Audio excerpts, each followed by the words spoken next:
Hello everyone, welcome back to my channel Lakshya UPPSC. Test number 3 कर रहे थे जिसमें कि पार्ट 1 पे 42 नंबर तक हो गया था। ये पार्ट 2 होगा जिसमें कि आगे से देखेंगे। पार्ट 1 में प्रॉब्लम आ रही थी कि छोटा दिख रहा है, इसमें देखिए आपको प्रॉपर समझ आ रहे होंगे वर्ड्स। ठीक है, चलिए स्टार्ट करते हैं। निम्नलिखित में कौन सी नदी असम से प्रवाहित होती है?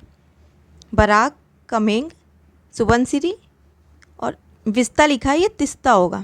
ठीक है, तो इसमें बराक होती है असम में प्रवाहित, कमेंग होती है, सुबनसिरी होती है, तो इसका ऑप्शन बी हो जाएगा। और तिस्ता नदी पश्चिम बंगाल में प्रवाहित होती है। ठीक है, अगला क्वेश्चन देखिए। भारत में मानसून के विक्षेदन के लिए निम्नलिखित में से कौन से कारक उत्तरदायी हैं? ठीक है, इसमें मानसूनी पवनों का पश्चिमी घाट के समानांतर होना, उत्तर भारत में हिमालय की उपस्थिति, ITCZ की उपस्थिति और तापमान का प्रतिलोप। तो इसमें ऑप्शन डी सही हो जाएगा।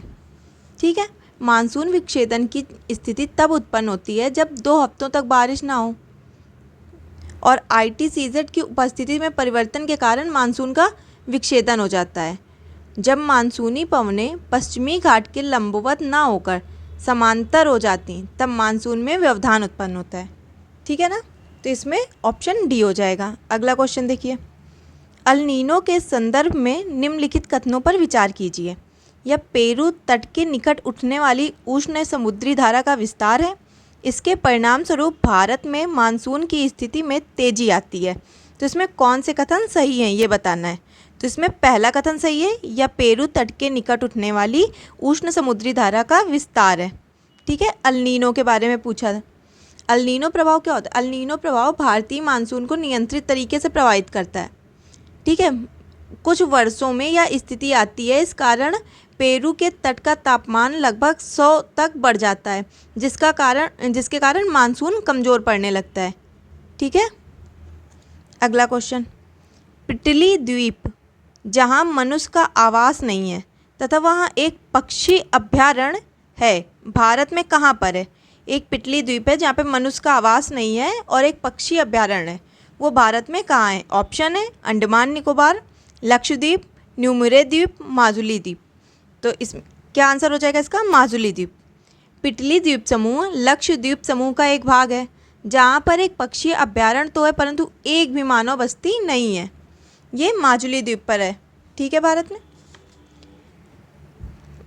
प्रायद्वीपीय पठार के संबंध में निम्नलिखित कथनों पर विचार कीजिए। प्रायद्वीपीय पठार मुख्यतः आग्नेय चट्टानों से निर्मित है। यह गोंडवाना भूमि के टूटने के कारण निर्मित हुआ है। यहाँ गहरी एवं सक्रिय घाटियाँ पाई जाती हैं। तो इसमें बताना है कि कौन से कथन सही हैं।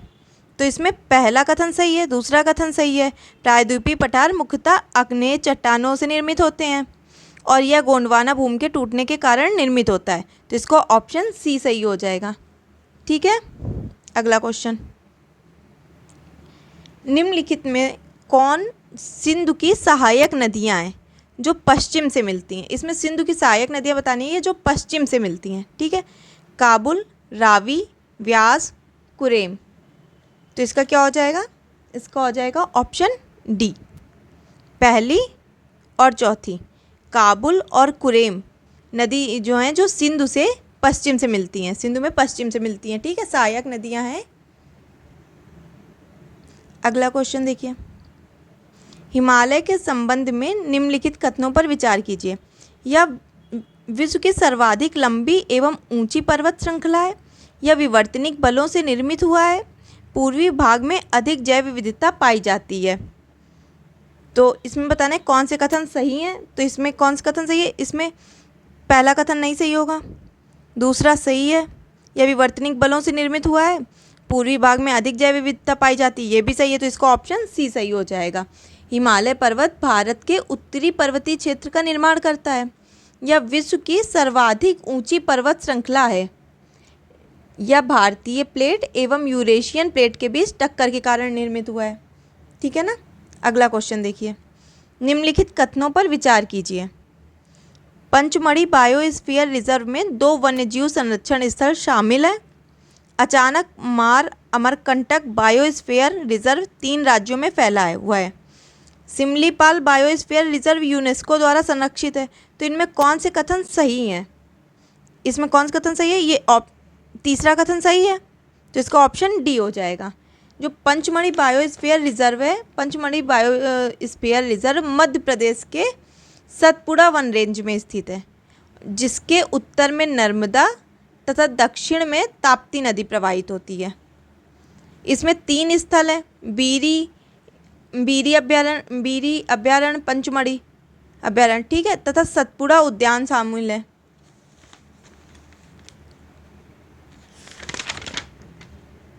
और जो ये कथन 2 है, अचानक मार अमरकंटक, ये इसमें होगा कि जो अचानक मार अमरकंटक बायोस्फीयर है रिजर्व है, ये मध्य प्रदेश एवं छत्तीसगढ़ में विस्तृत है, ठीक है, और यह अरब सागर एवं बंगाल की खाड़ी में गिरने वाली नदियों को पृथक करता है, ठीक है। तो ये 3 राज्यों में फैला हुआ है, ये भी गलत है, ठीक है। तो इसमें ऑप्शन डी सही होगा। अगला क्वेश्चन देखिए, न्यूजीलैंड की खोज निम्नलिखित कथनों पर विचार करने हैं। न्यूजीलैंड की खोज क्रिस्टोफर कोलंबस ने की थी, हवाई द्वीप की खोज कैप्टन कुक ने की थी, भारत की खोज वास्को डी गामा ने की थी। तो इसमें कौन सा ऑप्शन सही होगा? इसमें ऑप्शन बी सही हो जाएगा। हवाई द्वीप की खोज कैप्टन कुक ने की थी, भारत की खोज वास्को डी गामा ने की थी, और न्यूजीलैंड की खोज नीदरलैंड के निवासी तस्मान ने की थी, ठीक है, तस्मान ने की थी। अगला क्वेश्चन देखिए, मैगीनॉट रेखा खींची गई है रूस और फिनलैंड के बीच, जर्मनी और फ्रांस के बीच, जर्मनी और पोलैंड के बीच, यूएसए और कनाडा के बीच। तो इसका सही आंसर हो जाएगा ऑप्शन बी, मैगीनॉट रेखा जर्मनी और फ्रांस के बीच खींची गई है, ठीक है। अगला क्वेश्चन, समुद्र तल की क्षैतिज रेखा जिससे ऊंचाई की और गहराई की माप होती है। तो इसके ऑप्शन है डेटम रेखा, आइसोटैफ, आइसोबार या आइसोसिस्ट। तो इसका सही आंसर हो जाएगा डेटम रेखा, ठीक है। डेटम रेखा समुद्र तल की क्षैतिज रेखा है जिससे गहराई और ऊंचाई की माप होती है। और जो आइसोटैफ है, आइसोटैफ पवनों की समान गति वाले स्थानों को मिलाकर खींची गई रेखा है, जो पवनों की समान स्थिति होती है, ठीक है, पवनों की समान गति वाले स्थानों को मिलाकर, पवनों की गति वाले स्थानों को मिलाकर खींची गई रेखा है, ठीक है। और जो आइसोबार होती है समान वायुदाब को दर्शाने वाली रेखा, ये समान वायुदाब को दर्शाने वाली रेखा होती है। और आइसोसिस्ट होती है जो एक समय में समान भूकंपीय लहरों को महसूस कराने वाले स्थानों को मिलाने वाली रेखा, ठीक है ना। आइसोसिस्ट होती है एक समय में समान भूकंपीय लहरों को महसूस कराने वाले स्थानों को मिलाने वाली रेखा, ठीक है ना। अगला क्वेश्चन, निम्न में से कौन सा देश भू आवेष्टित नहीं है? ऑप्शन है भूटान, आर्मेनिया, मोजाम्बिक या बोलीविया। तो कौन सा आंसर हो जाएगा? इसका ऑप्शन सी हो जाएगा, मोजाम्बिक भू आवेष्टित नहीं है, ठीक है। मोजाम्बिक अफ्रीका महाद्वीप में स्थित देश है जिसकी सीमा हिंद महासागर से लगती है, इसकी सीमा। अगला क्वेश्चन देखिए, पृथ्वी की उत्पत्ति से संबंधित ग्रहाणु परिकल्पना का संबंध निम्न में से किससे है? ऑप्शन है जेम्स जीन्स, चैम्बरलिन, लिटिलटन या ऑटो शिम्ट। तो इसका सही आंसर क्या हो जाएगा? इसका आंसर होगा ऑप्शन बी, चैम्बरलिन, ठीक है। अगला क्वेश्चन देखिए, निम्नलिखित में से किसे रीढ़ वाले जीवों का काल माना जाता है? ऑप्शन है कैम्ब्रियन, सिल्यूरियन, कार्बोनिफेरस या डिवोनियन। तो इसका सही आंसर होगा ऑप्शन बी, सिल्यूरियन, ठीक। सिल्यूरियन शक पुराजीवी महाकल्प का भाग माना जाता है जो लगभग 43.8 करोड़ वर्ष से शुरू होकर 40.8 करोड़ वर्ष तक की अवधि मानी जाती है इसकी। यह रीढ़ वाले जीवों का काल माना जाता है, ठीक है।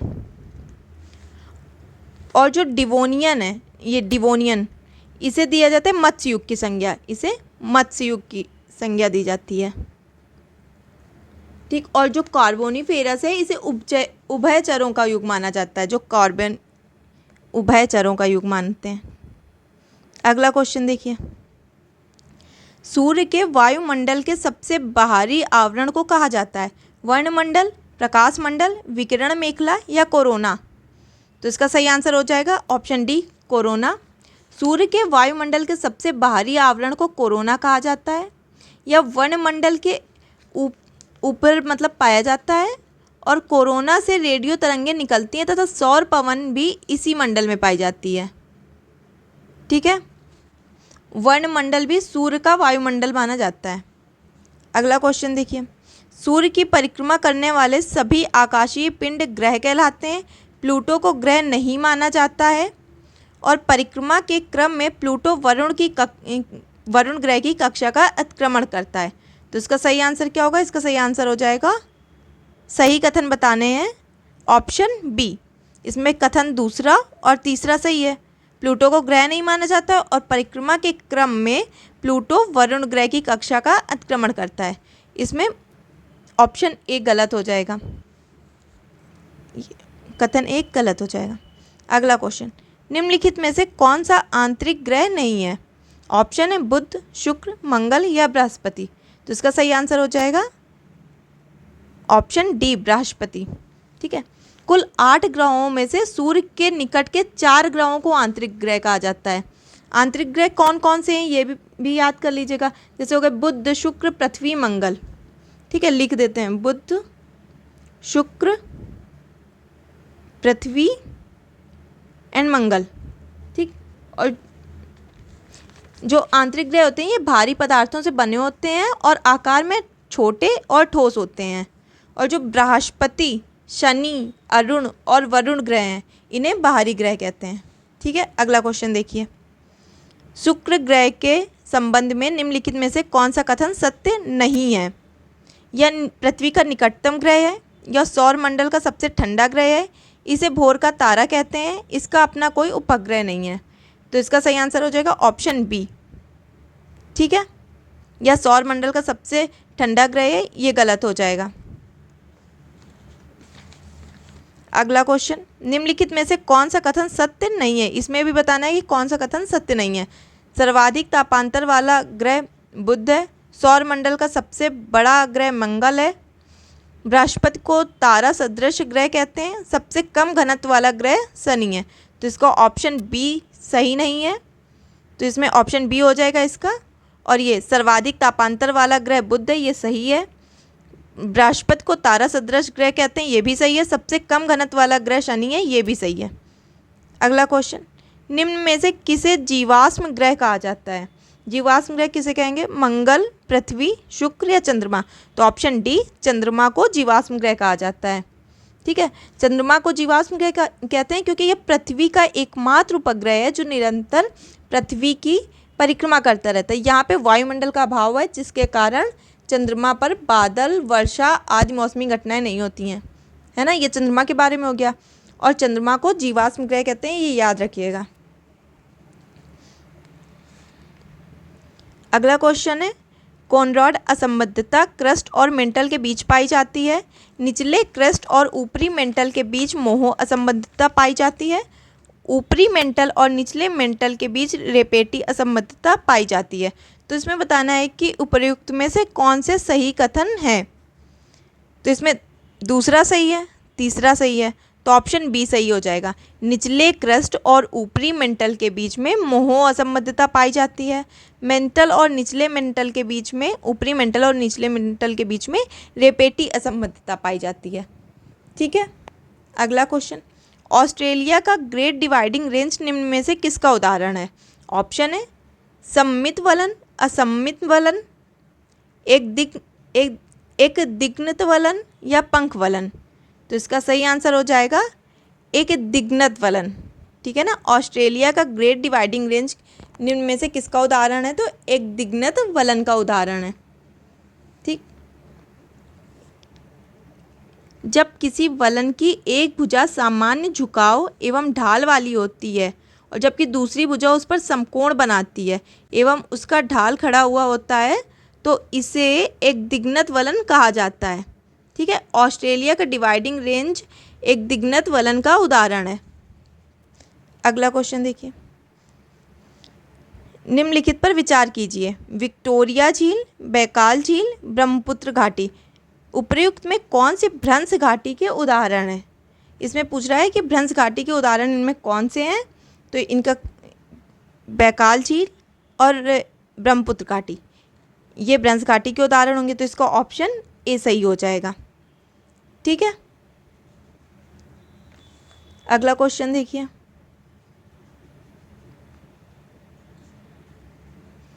ब्लैक फॉरेस्ट निम्न में से किसका उदाहरण है? ऑप्शन है वलित पर्वत, अवशिष्ट पर्वत, भ्रंशोत्स पर्वत या इनमें से कोई नहीं। तो इसका ऑप्शन सी सही हो जाएगा, भ्रंशोत्स पर्वत। ब्लैक फॉरेस्ट भ्रंशोत्स पर्वत का उदाहरण है। क्या होते हैं पर्वत? सुनिए, जब दो भ्रंशों के बीच का भाग यथावत रहे और किनारे के भाग नीचे धंस जाएं और इस प्रकार ऊपर उठे भाग को भ्रंशोत्स पर्वत कहते हैं। ठीक है, Vosges, black forest, salt range आदि इसके अच्छे उदाहरण हैं। ठीक, अगला क्वेश्चन देखिए। निम्न कथनों पर विचार कीजिए। पृथ्वी के क्रस्ट में सर्वाधिक मात्रा वाला तत्व ऑक्सीजन है। बेसाल्ट के क्षरण से काली मिट्टी का निर्माण होता है। ग्रेनाइट एक अवसादी चट्टान का उदाहरण है। तो इसमें बताना है कि उपर्युक्त में कौन से कथन सही है। तो इसमें पहला कथन सही है, दूसरा कथन सही है। तो इसका सही आंसर हो जाएगा ऑप्शन ए। ठीक है, ज्वालामुखी उद्गार के समय भूगर्भ से निकलने वाला लावा जब जमकर ठोस हो जाता है तो इससे बनने वाली चट्टानों को आग्नेय चट्टान कहा जाता है।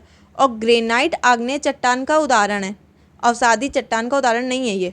ग्रेनाइट आग्नेय चट्टान का उदाहरण है। ठीक है, अगला क्वेश्चन देखिए। निम्नलिखित में से कौन सा कथन आग्नेय चट्टानों के संबंध में सही नहीं है? कौन सा कथन सही नहीं है ये बताना है। ऑप्शन है इन्हें प्राथमिक चट्टान कहा जाता है, इनमें जीवाश्म की मात्रा उपस्थित होती है, ये परत विहीन चट्टानें होती हैं, ये चट्टानें प्रायः अप्रवेश होती हैं। तो इसमें ऑप्शन बी हो जाएगा। ठीक है, आग्नेय चट्टानों का निर्माण ज्वालामुखी उद्गार से निकलने वाले लावा के जमकर ठंडा होने से होता है। क्योंकि पृथ्वी की उत्पत्ति के बाद सर्वप्रथम इन्हीं चट्टानों का निर्माण हुआ था, इसलिए इन्हें प्राथमिक चट्टान कहा जाता है। ठीक है, और ये चट्टानें परत विहीन होती हैं और अप्रवेश होती हैं तथा इनमें जीवाश्म की मात्रा नहीं पाई जाती है। ठीक है, अगला क्वेश्चन देखिए। निम्नलिखित में से कौन सी विशेषता अवसादी चट्टान से संबंधित नहीं है? इसमें बताना है कि अवसादी चट्टानों से कौन सी विशेषताएं नहीं हैं। तो इनके ऑप्शन है, ये चट्टानें परतदार होती हैं, इनमें जीवाश्म की मात्रा पाई जाती है, ये छिद्रमय और प्रवेश्य होती हैं, ये अपेक्षाकृत कठोर चट्टानें होती हैं।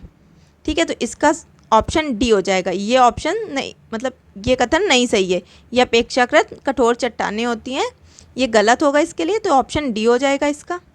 चट्टानों के चूर्ण से एकत्र होकर नीचे जमा होते जाने से अवसादी शैलों का निर्माण होता है और ये चट्टानें परतदार, छिद्रमय और प्रवेश्य होती हैं। इनमें जीवाश्म की मात्रा पाई जाती है, इनका संगठन प्रायः ढीला होता है, इसलिए ये चट्टानें अपेक्षाकृत मुलायम होती हैं। ठीक है, अगला क्वेश्चन। निम्नलिखित कथनों पर विचार कीजिए। स्ट्राम्बोली एक सक्रिय ज्वालामुखी का उदाहरण है, फ्यूजियामा एक प्रसुप्त ज्वालामुखी का उदाहरण है, कोटोपैक्सी एक शांत ज्वालामुखी का उदाहरण है।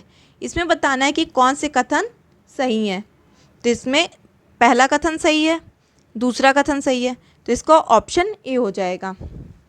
ठीक है, स्ट्राम्बोली ज्वालामुखी इटली के लेपारी द्वीप पर स्थित है। कहाँ पर है ये? इटली में है। और जापान स्थित फ्यूजियामा प्रसुप्त ज्वालामुखी का उदाहरण है, ये भी सही है, ये जापान में है। जबकि कोटोपैक्सी इक्वेडोर में स्थित एक सक्रिय ज्वालामुखी का उदाहरण है।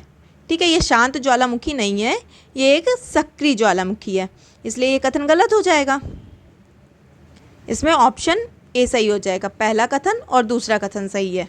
स्ट्राम्बोली एक सक्रिय ज्वालामुखी का उदाहरण है, ये इटली में है, और फ्यूजियामा जापान में है, एक प्रसुप्त ज्वालामुखी का उदाहरण है। अगला क्वेश्चन देखिए। निम्नलिखित कथनों पर विचार कीजिए। पर्वत प्रथम श्रेणी का उच्चावच है, यूराल पर्वत आंतरिक पर्वत का उदाहरण है, एटलस वलित पर्वत का उदाहरण है। तो इसमें बताना है कि इसमें कौन से कथन सही हैं। तो इसमें दूसरा कथन सही है, तीसरा कथन सही है, तो इसमें ऑप्शन बी हो जाएगा कि दूसरा और तीसरा कथन सही है। यूराल पर्वत आंतरिक पर्वत का उदाहरण है और एटलस वलित पर्वत का उदाहरण है। ठीक है, पर्वत और पहाड़ियों को भूपर्पट्टी के द्वितीय श्रेणी का उच्चावच माना जाता है, तो ये प्रथम श्रेणी की जगह यहाँ पे द्वितीय श्रेणी होनी चाहिए। ठीक है, अगला क्वेश्चन देखिए, निम्न में से कौन सा सुमेलित नहीं है? अनातोलिया पठार ईरान, पीडमांट पठार यूएसए, पोटवार पठार पाकिस्तान, चिया पास पठार मैक्सिको। तो इसमें कौन सा सुमेलित नहीं है? तो इसमें ऑप्शन ए हो जाएगा, अनातोलिया पठार ईरान, ये नहीं सुमेलित है। बी, सी ऑप्शन और डी ऑप्शन ये सुमेलित हैं। अनातोलिया पठार तुर्की में अवस्थित है, ईरान में नहीं, ये तुर्की में अवस्थित है। ठीक है, अगला क्वेश्चन देखिए, निम्न में से कौन सा कथन सत्य नहीं है? कैस्पियन सागर खारे पानी की सबसे बड़ी झील है, सुपीरियर मीठे पानी की सबसे बड़ी झील है, ग्रेट साल्ट लेक सर्वाधिक लवणता वाली झील है और बैकाल झील विश्व की सबसे गहरी झील है। तो इसमें कौन सा कथन सत्य नहीं है ये बताना है। तो इसमें option C, great salt lake सर्वाधिक लवणता वाली झील है, ये गलत हो जाएगा। ठीक है, ये गलत है, इसलिए ऑप्शन सी सही होगा। पृथ्वी के धरातल पर स्थित जल के अस्थायी भंडार को झील कहते हैं। ठीक है, और विश्व की झीलों में कैस्पियन सागर खारे पानी की सबसे बड़ी झील है। ठीक है, और लेक सुपीरियर मीठे पानी की सबसे बड़ी झील है, ये मीठे पानी की सबसे बड़ी झील है, और बैकाल झील सबसे गहरी झील है। और विश्व में सर्वाधिक लवणता वाली झील साल्ट लेक नहीं बल्कि लेक असल है। कौन सी है? लेक असल। ठीक है, और उसके बाद आता है मृत सागर। ठीक है, लेक असल, फिर आता है मृत सागर, जिसका ऑप्शन सी सही होगा। अगला क्वेश्चन, वी आकार की घाटी का निर्माण निम्न में से किसके अपरदन से होता है? इसके ऑप्शन है हिमानी, नदी, सागरी जल या भूमिगत जल। तो इसका सही आंसर हो जाएगा ऑप्शन बी, वी आकार की घाटी का निर्माण नदियों द्वारा होता है। जब नदियां अपनी युवावस्था में पर्वतीय क्षेत्रों में लंबवत अपरदन के द्वारा गहरी और संकीर्ण घाटियों का निर्माण करती हैं, जिनकी आकृति अंग्रेजी के वी अक्षर के समान होती है। इसके और अधिक अपरदन होते जाने से क्रमशः गॉर्ज और कैनियन का निर्माण होता जाता है। ठीक है, अगला क्वेश्चन है, निम्न में से किस आकृति का निर्माण हिमानी के अपरदन से होता है? ऑप्शन है लटकती घाटी, यारदंग घाटी, यारदंग, पुलिन, अंधी घाटी। तो इसका सही आंसर क्या होगा? इसका आंसर होगा ऑप्शन ए, लटकती घाटी।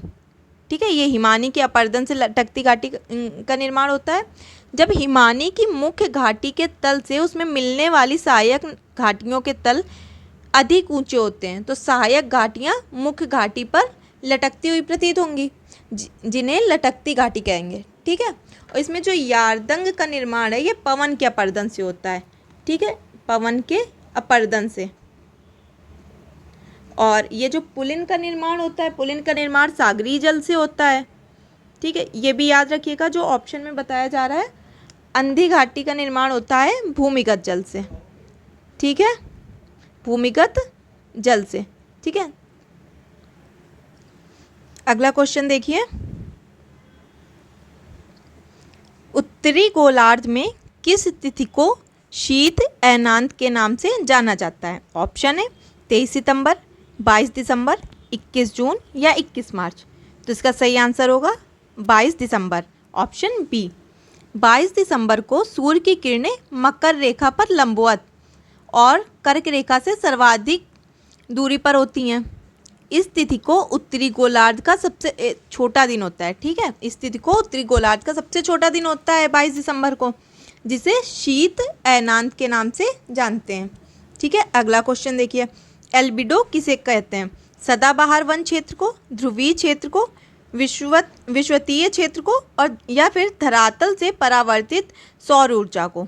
तो इसका सही आंसर हो जाएगा ऑप्शन डी, धरातल से परावर्तित सौर ऊर्जा को। ठीक है, पृथ्वी पर सूर्य से आने वाली ऊर्जा का एक भाग इसकी सतह से टकराकर वापस लौट जाता है, जिसे एल्बिडो कहा जाता है। ठीक है, एल्बिडो की दर भिन्न भिन्न सतहों में भिन्न भिन्न होती है और पृथ्वी के हिमाच्छादित क्षेत्रों का एल्बिडो उच्चतम होता है। पृथ्वी के हिमाच्छादित क्षेत्रों का एल्बिडो उच्चतम होता है। इसके एक क्वेश्चन लास्ट ईयर शायद पूछा गया था कि मतलब जब ये बर्फ से टकरा कर वापस जाती हैं, है ना, कुछ ऐसा क्वेश्चन पूछा गया था, ऐसे क्वेश्चन बनते हैं। तो याद रखिएगा, पृथ्वी के जो हिमाच्छादित क्षेत्र होते हैं इसका एल्बिडो उच्चतम होता है। ठीक है, अगला क्वेश्चन देखिए। निम्नलिखित में से किस वृत्त पर सागरीय लवणता सामान्यतः कम पाई जाती है? ऑप्शन है कर्क रेखा, मकर रेखा, विषुवत वृत्त या आर्कटिक वृत्त। तो इसका सही आंसर क्या होगा? निम्नलिखित में से किस वृत्त पर सागरीय लवणता पूछा है, सामान्यतः कम पाई जाती है? तो इसका सही आंसर होगा विषुवत वृत्त पर। ठीक है, विषुवत वृत्त पर सागरीय लवणता सामान्यतः कम पाई जाती है। यहाँ पर सूर्य की किरणें सालों भर लंबवत पड़ती हैं। ठीक है, लंबवत किरणें पड़ती हैं और फिर डोलड्रम की स्थिति बनती है। डोलड्रम की स्थिति भारी वर्षा, उच्च आर्द्रता, मेघाच्छन्न आकाश आदि कारणों से लवणता की जो मात्रा होती है ये अपेक्षाकृत कम होती जाती है। तो सागरीय लवणता सामान्यतः विषुवत वृत्त पर कम पाई जाती है। ठीक है, अगला क्वेश्चन। पृथ्वी के वायुमंडल में अवस्थित निम्नलिखित गैसों की उपलब्धता के आधार पर सही घटता क्रम बताना है। नाइट्रोजन, ऑक्सीजन, हाइड्रोजन या कार्बन डाइऑक्साइड। तो इसका घटता क्रम क्या होगा? इसका घटता क्रम हो जाएगा, पहले तो नाइट्रोजन आ जाएगा, पहले नाइट्रोजन एक नंबर पे। कितनी नाइट्रोजन पाई जाती है? 78.8%। उसके बाद ऑक्सीजन, ऑक्सीजन कितनी पाई जाती है? 20.95%। फिर कार्बन डाइऑक्साइड पाई जाती है 0.038% अप्रॉक्स, और हाइड्रोजन की मात्रा सबसे कम होती है। ठीक है, इसलिए इसका सही विकल्प क्या हो जाएगा? इसका सही विकल्प हो जाएगा nitrogen, oxygen, carbon dioxide, then hydrogen. तो इसका ऑप्शन बी। ठीक है, अगला क्वेश्चन देखिए। मध्य सीमा निम्नलिखित किन दो संस्तरों को अलग करती है? क्षोभ मंडल और समताप मंडल, समताप मंडल और मध्य मंडल, मध्य मंडल और आयन मंडल, आयन मंडल और बहिर्मंडल। दो संस्तरों को अलग करती है मध्य सीमा। ठीक है, तो इसका सही आंसर क्या होगा? ऑप्शन सी, मध्य मंडल और आयन मंडल। मध्य मंडल में वायुमंडल का न्यूनतम तापमान पाया जाता है। इसके बाद आयन मंडल की शुरुआत हुई मानी जाती है, जो लगभग 80 किलोमीटर की ऊंचाई से प्रारंभ होती है। मध्य मंडल और आयन मंडल, इन्हीं दोनों संस्तरों के बीच की जो मध्य सीमा पाई जाती है। ठीक है, निम्नलिखित में कौन सी विशेषता समताप मंडल में पाई जाती है? ऑप्शन है इसकी निचली सीमा को स्ट्रेटोपॉज कहते हैं, इसकी औसत ऊंचाई 100 किलोमीटर है, या मध्य मंडल के ठीक ऊपर है, इसमें ओजोन गैस की उपलब्धता है। तो इसका सही आंसर क्या हो जाएगा? इसका सही आंसर होगा ऑप्शन डी, इसमें ओजोन गैस की उपलब्धता है। ठीक है, समताप मंडल पृथ्वी के वायुमंडल की दूसरी मुख्य परत है, जो क्षोभ मंडल के ऊपर स्थित है। इसकी औसत ऊंचाई लगभग 50 किलोमीटर है और इसकी ऊपरी सीमा को स्ट्रेटोपॉज कहते हैं। ओजोन गैस की उपलब्धता इस मंडल की मुख्य विशेषता है। अगला क्वेश्चन। निम्नलिखित में से कौन सी पवन स्पेन तथा फ्रांस को सर्वाधिक प्रभावित करती हैं? पूर्गा, बोरा, ब्लिज़ार्ड या मिस्ट्रल। तो इसका ऑप्शन देखिए नंबर पे, ये इसका कौन सा ऑप्शन सही हो जाएगा? इसका ऑप्शन होगा मिस्ट्रल। ठीक है, मिस्ट्रल आल्प्स पर्वत से उत्पन्न होने वाली ठंडी, शुष्क और तीव्रगामी स्थानीय पवन है। यह फ्रांस की रोन नदी की घाटी से होकर भूमध्य सागर की ओर भूमध्य सागर की तरफ चलती हैं। और पूर्गा जो होती हैं, ये पूर्गा रूस में चलती हैं, और बोरा इटली में, और यूगोस्लाविया में, ये इटली एंड यूगोस्लाविया। ठीक है, और ये ब्लिज़ार्ड कहाँ चलती हैं? ये साइबेरिया में। ठीक है, और सबसे ज़्यादा, और जो मिस्ट्रल होती है सबसे ज़्यादा स्पेन तथा फ्रांस को सर्वाधिक प्रभावित करती हैं। अगला क्वेश्चन देखिए। व्यापारिक पवनों के संबंध में निम्नलिखित में से कौन सा कथन सत्य नहीं है?